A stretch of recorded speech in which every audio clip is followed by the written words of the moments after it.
Hello everyone, it's me again, Burntam, DIY TV, panibagong araw, panibagong vlog na naman mga ka-DIY.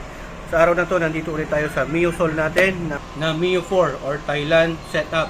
Kasi yung MIUSOL dito sa Malaysian saka sa Indonesian, iisa lang po yung headlight. Ito kasi Thailand to. Sa Thailand, dalawa yung headlight ng MIUSOL nila, kaya tinawag na Yamaha MIU 4. Ayan. So ang gagawin natin, magpapalit tayo ng headlight kasi nasira na yung headlight niya na isa.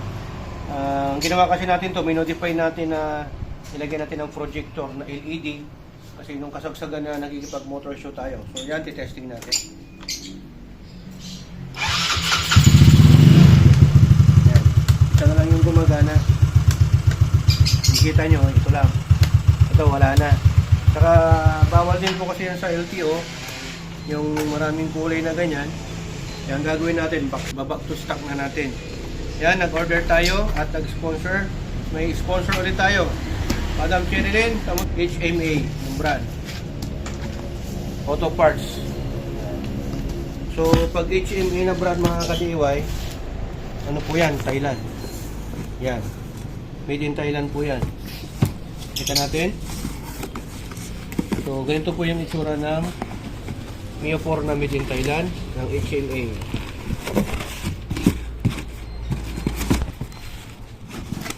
So yan po mga ka-DIY. Yan yung ano niya. Part number niya, yun, hindi niyo mabasa. Yun, MIU GR09. So yan, may code po yan. Thailand po yan. Okay? So ito po, ganito po. Bluish type po yung lens ng made in Thailand. Nakabubble wrap pa para safe po. So ang maganda dito mga ka-DIY, meron na siyang bulb na kasama. So dalawang bulb. Pag bluish type at saka smoke yung sa gilid, Thailand po yan. At ang maganda dito, may flasher na rin. Kompleto na po yan at may mga tornicles na rin siya. Ang gagawin mo na lang ay isasalpak mo na lang yung socket. So plug and play na po ito. Kung gusto mo naman na palitan ng bulb, check natin mamaya kung malakas yung ilaw niya. Kung hindi, mayroon tayong LED dyan, palitan natin. Ganyan lang po yung pagpapalit. Okay? Push mo lang, tapos check natin kung ilang watts. So, nakalagay dyan 12 watt 12 volt 18 watts 18. Yan o, nakalagay din dyan made in Thailand. Pakita mo, kita ba? Made in Thailand po talaga yung mga ka-DIY. So, yan nakalagay 12 volt to 25 watt. So, palitan natin to ng mas mataas kasi 18 lang yung kasama. Okay? Yung ano na to, yung type ng bulb niya ay T19. So maganda sana H4 para mas malakas. Palitan din natin yung flasher nito. Kunin natin yung flasher niyan kasi mas maganda yung flasher niyan.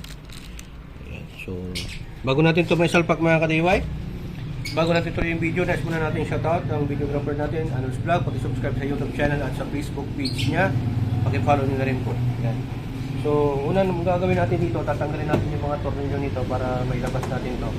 Tapos, tatanggalin natin yung mga socket yan. Okay, tara, samahan nyo kami. Yan, gamit po ang Allen wrench. Tatanggalin natin yung mga Allen bolt. Kasi pinalitan ko na ng mga Allen bolt to. Tapos, itong dalawa dito. Yan. Paki-subscribe na rin po pala sa YouTube channel. Yan. Burntam DIY TV and Burntam HPT TV sa may Facebook page natin. Yan, tanggalin lang natin yung lahat ng mga tornicles or tornilyo. Tornicles po ang tawag namin dito sa HPT para social. Hanggang dito sa may bulsa, meron din mga tornilyo dito na dalawa. Last but not the least, sa may harapan. Alimbol na lahat to para ano, mas madaling tanggalin. Pag natanggal mo na, alam mo na yung ganyan nakaliwa. Tatanggalin natin yung mga socket nito. Lilinisan na natin yung mga wire nito kasi hindi na natin gagamitin to. Ito lang naman ang tatanggalin natin, yung lens. Pero babalik pa rin natin tong ano, kaha. Batong natin. Ito yung ilalagay natin socket. Okay? So, tara. Tanggalin natin yung mga flasher mga ka-DIY. Tapos ito, yung socket. Ito dapat yung wire niya kompleto. So natanggal na yung ibang wire dito kasi dinirekta na natin dito. Nagluloko po kasi ito eh. Di ba? Kakat na natin yung iba dito. Ng ano, ito yung inverter ng ano eh, projector. Cut na natin dito.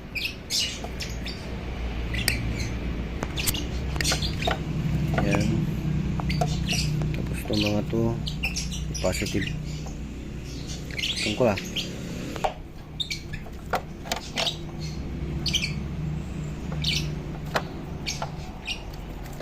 supply ito naman yan.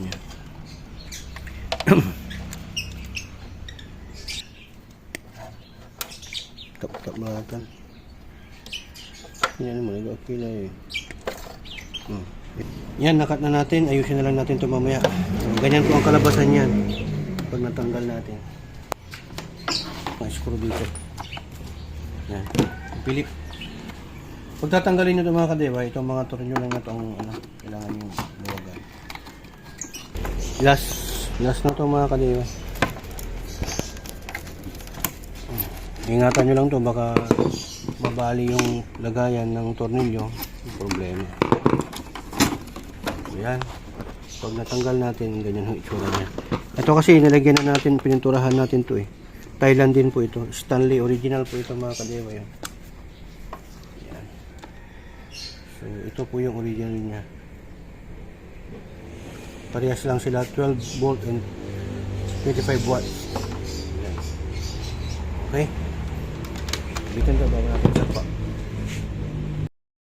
So ayan mga ka-DIY, sasalpak na natin tong headlamp na nabili natin na bago. HMA Thailand brand. Yan. Thailand brand. Thailand made. So nalinisan na rin natin tong fairing. Ganda.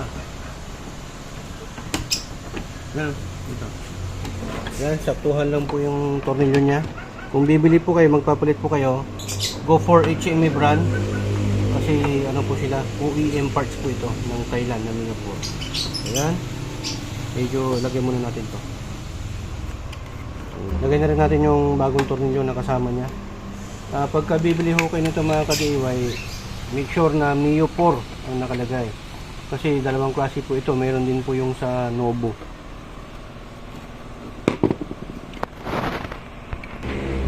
Last but not the least, yan, stainless po yung tornilyong kasama na Phillips screw. Yan. Make sure na may tapat nyo na maayos, tapos mahigpitan nyo kasi aalog-alog to, maingay. Pero ingat lang po sa paghihigpit, baka maputulang kayo ng ano, kasi plastic lang po ito. Yan. Okay na. Salpak natin. Ganyan po ang isura niya. Okay na mga ka-DIY, bagong bago. Pinalitan na rin natin ng ano, T19 na LED light, pero kulang pa ng isa. Yung kasama niyang bulb nasa 18 watts lang, eh dapat kasi 25 po ito. Tapos ito, huwag niyo kalimutan ilagay kasi ito yung sa breather. Yan, para hindi mapasukan ng tubig.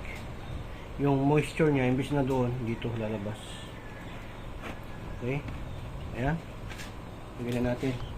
Dito pala mga ka-DIY, yung wire orientation niya hindi po siya magkaparehas kasi ito po yung color coding ng wire orientation nung ito, yung Miosol. Itong bago, ang magkakaiba lang naman po dito, yung naiba lang yung orange. Yung orange dito, dilaw. Okay? The rest, parehas na. Okay? Yung red pala, ito magkaiba din. Oo. Yung sa headlight, pag ilalagay mo siyang ganyan, yung headlight niya, ito, blue at red. Dito naman, blue at yellow. Ito yung sa headlight, high and low niyan. Yung sa ground, parehas lang, itim pa rin. Tapos yung sa flasher, magkaiba din. Orange at saka green. Ito green, yung orange ang magkaiba. Tapos dito, yung red, yung yellow naman. Okay? So, hindi naman kayo maliligaw dyan. Dito, naligaw lang kami kasi mayroon pang isang green dito mga ka-DIY. Oh. Pero yan, dinelete na namin yan kasi hindi na yan, wala nang silbi. Kumbaga. So, ilalagay na natin. Salpak naman natin. Ito pala, itong tornilyo dito mga ka-DIY, ito po yung ano niya, high, kung gusto mong adjustment ng headlamp para gumalaw kung taas, baba, gilid. Okay? High and low na yan. Up and down niya pala. Ilalagay na natin. sakit niya, ganyan lang ho yan. Papalitan ko na tong harness niya. So nilagyan natin ng cable tie kasi hindi po niya ito harness. Ibibilang ko na lang ng bagong harness tong ang tagal na kasi ito, 2011 pa. Testing natin, lagyan na natin. Matesting.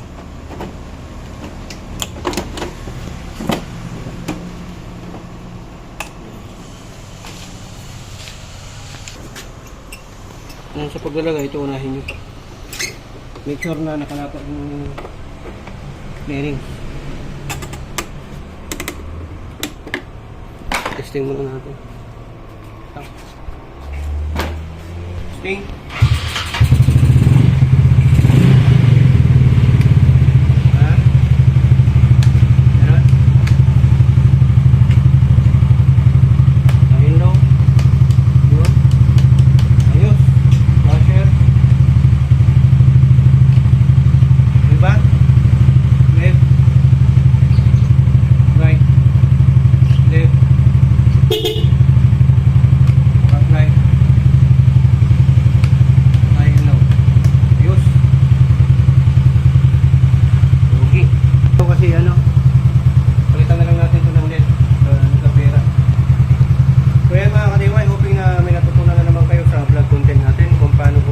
Ng headlamp ng Yamaha Mio Sol or Mio 4.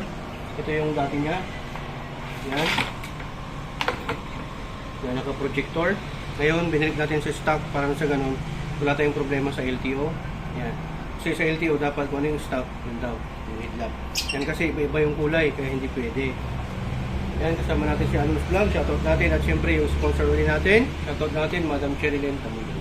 More sponsors to come. Yan. Mga check nyo yung ibang vlog ko sa YouTube channel natin. May playlist tayo doon. Rosy KRY, Toyota Altis, Pajero, Yamaha, Mio Amore, Mio Sol, at iba pa mga DIY vlogs natin. At syempre, follow nyo rin yung Facebook page natin. Maraming salamat. Tugat-tugat Glory and Berntan. Signing out.